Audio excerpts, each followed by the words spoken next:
go from being told you'll never have healthy kids to having 2 healthy kids in the backseat of your car. I want to tell you just a tiny bit of my story in hopes it'll help somebody today that is out there that has been told you'll never have a healthy child, but you just can't give up. There's just something in you that says, I can't give up. I was like born for this, made for this. If that's you, I felt it in my bones that I was born for motherhood. I was made for it. It was who I was called to be. And yet every single thing that could come against me seemed to be coming against me. I had loss after loss. I had a total of 6 miscarriages. And I had the loss of my firstborn son to trisomy 18 when he was 20 months old. So I was beaten down and broken and completely gutted when it came to my journey to motherhood. And yet I could not give up. There was just something in me that was like, you can't give up faith. And I want to just encourage that mother out there today that feels the same way. So it's something that I did that I think was absolutely instrumental, and I thank God for it every single day, is that I didn't just listen to the words that were spoken to me that were saying like, give up, it's no use. I didn't listen to those words. Trust me, they started to affect me, but I chose instead to push past those words and say, no, I'm not going to just believe that. I'm going to believe that I'm meant for motherhood and that I can do this, that my body is made for this, and that it just needs this extra support. So very quickly after several miscarriages and after the loss of my firstborn son, I began to do my own research. So I had had a molar pregnancy, I had had a blighted ovum pregnancy, and I can go into more of that later as far as what those are. But suffice it to say, they are very rare, and so I knew something was going on with my body.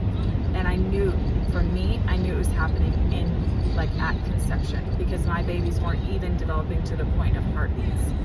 So I took the information that I had gathered just in my head from every appointment that I'd gone to, and I began to take that information, I began to search, and I'd Google, and I'd look into what can cause molar pregnancies, what can cause blighted ovums, what can cause trisomy 18, what are the different things, the different causes. And I began to put 2 and 2 together, and I'd start to get a line from this blog post and a line from that one, and I started putting together, I guess you could say I was my own detective in a way. And I began to put together the things that seemed to be the problem in my case. And it was at conception, something was going wrong. So I began to see what happens in conception. And I did my research, and I found some keys, some clues and some key things that were possibly a problem with my body. And I began to research what you can do for those things. And one of the things was CoQ10. I found that it seemed as though my body maybe didn't have the energy in the cells that it needed in order to complete the process of a healthy conception. And so I began to take about 600 milligrams of CoQ10 every single day. I read the book, It Starts with the Egg. Incredible book for what I needed. And I began to do all kinds of research. And as I started taking those pills and started getting on CoQ10, I got on melatonin. I ended up doing DHEA. That's kind of controversial. You really have to talk to your doctor about that one. I did talk to my doctor, and she was incredible. She was monitoring me through the whole thing.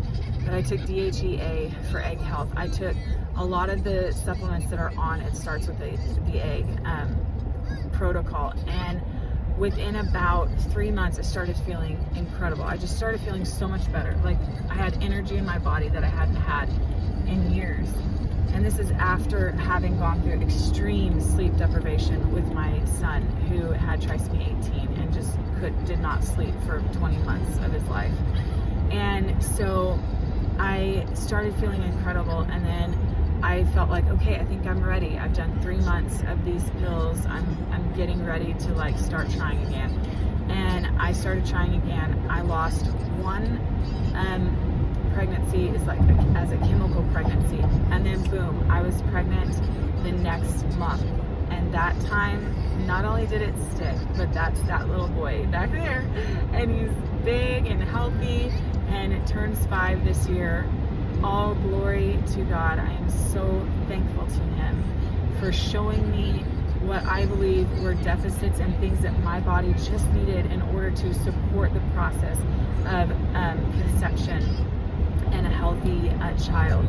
And then after he was born, I went through postpartum and was not actively trying to have another baby at that point, and was not on any of my protocol supplements, and ended up having another pretty traumatic miscarriage, and then another one. And I said, that's it, I'm getting back on all those supplements. So I got back on CoQ10, and within 3 months was pregnant with this little one that you just heard crying, and she turns 3 this next year. So God is so good, and I hope this encourages you that if you're in that state where you have lost and you feel completely hopeless, I want to just encourage you, don't give up.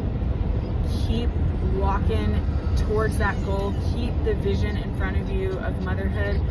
Do not give up. Don't let, and they're loving, the doctors are loving, but don't let their words cause you to stop trying. If you feel it in your heart to keep trying, you just keep trying. And be your own detective.